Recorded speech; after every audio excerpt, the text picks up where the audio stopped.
Kamusta ang pag-iensayo ni Tatko? Mabuti naman po, Papang.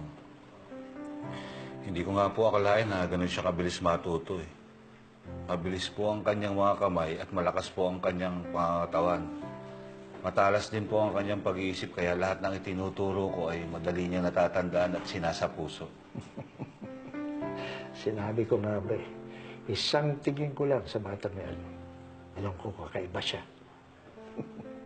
Hindi biro yung ginawa niyang lumuhod sa harap ng bakery. Araw at gabi, sa kabila ng init ng araw, lamig ng buong magdamag. Hindi rin siya natila. Ibang klase ang tiyaga ni Tatko. Yun ang lamang niya sa kung sino man ang mas matalino sa kanya. Ang tiyaga ni Tatko ang kanyang puhunan. Sangayon po ako sa inyo, Papang, pero meron po akong nakikitang problema. Anong problema?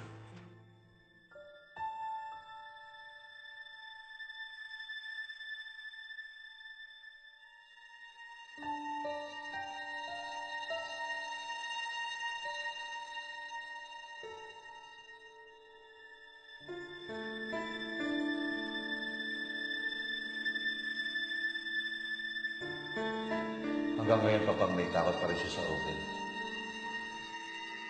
Ito po yung sinasabi ko sa inyong problema. Hindi po siya magiging isang magaling na baker kung iaasa niya ang pag-ooperate ng oven sa iba.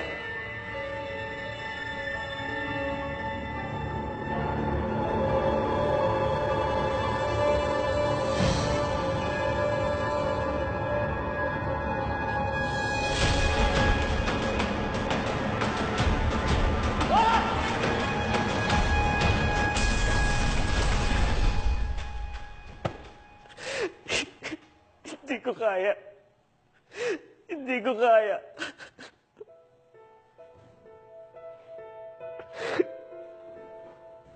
Espesyal ka talaga, Tatko. Ikaw ang nagmana lahat ng katangian ko. At ikaw rin ang pinakamabait sa aking mga anak. Kaya naman ikaw ang pinakapaborito ko sa kanila lahat.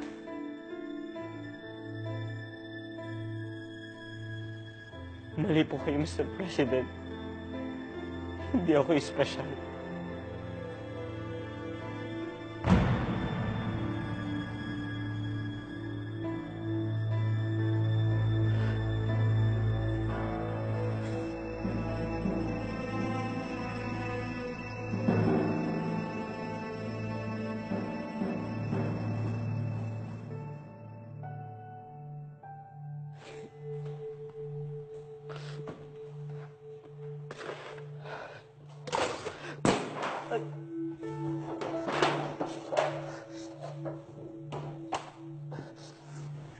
Ayos ka lang ba?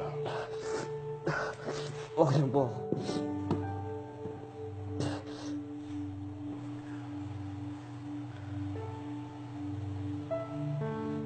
Naku, ako na po.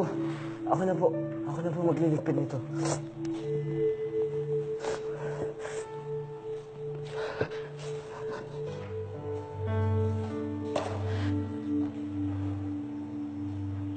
Ikaw ba ang nagmasa ng tinapay na ito? Opo.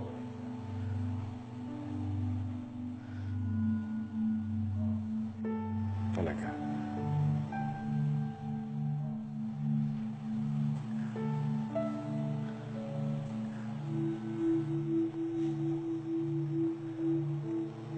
Isa ka ba sa mga bagong panadero?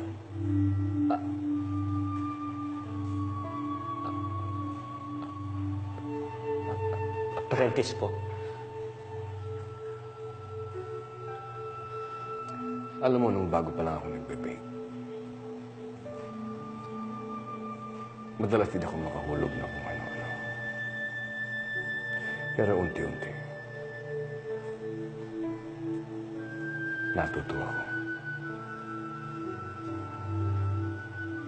Naging natural ang mga kilos at mga galaw ko.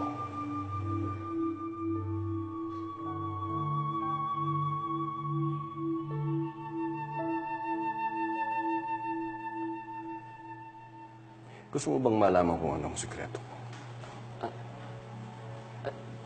Ano po? Hindi ako sumuko. Lahat naman ng mga bagay sa simula ay mahirap. Magulo.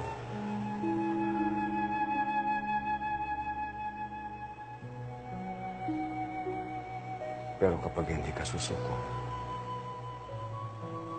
sigurado kung makukuha mo ang tagumpay sa dulo. Opo. Tatandaan ko po yan.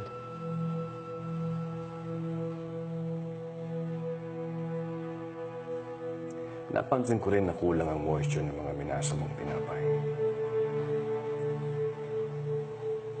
Mahalagang mahuli mo ang tamang moisture. Dahil dito nakasalalay ang sarap at lambot ng tinapay. Opo. Naiintindihan ko po. Pero bago mo alamin ang tamang moisture ay punasan mo muna yan. Ano yung mukha?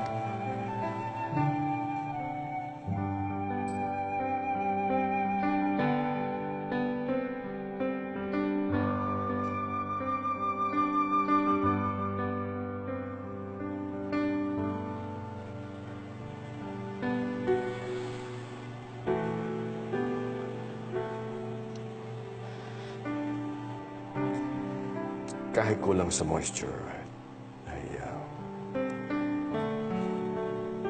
kitang-kita naman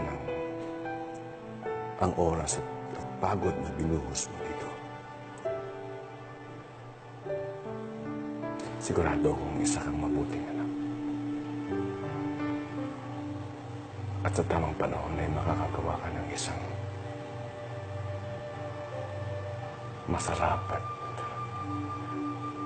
magbibigay ngiti sa mga kakain ito.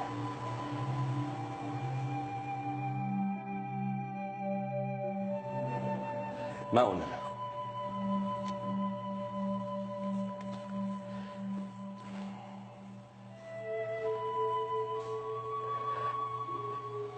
Siya nga pala. Ano ang pangalan mo? Ako po si San Miguel. Mr. San Miguel po.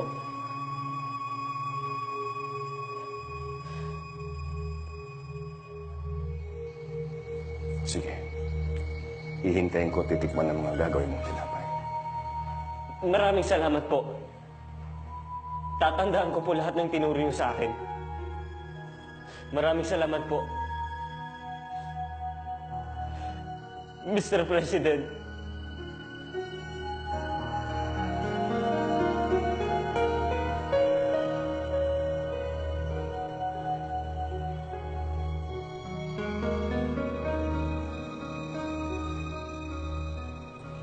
Okay. Maraming salamat.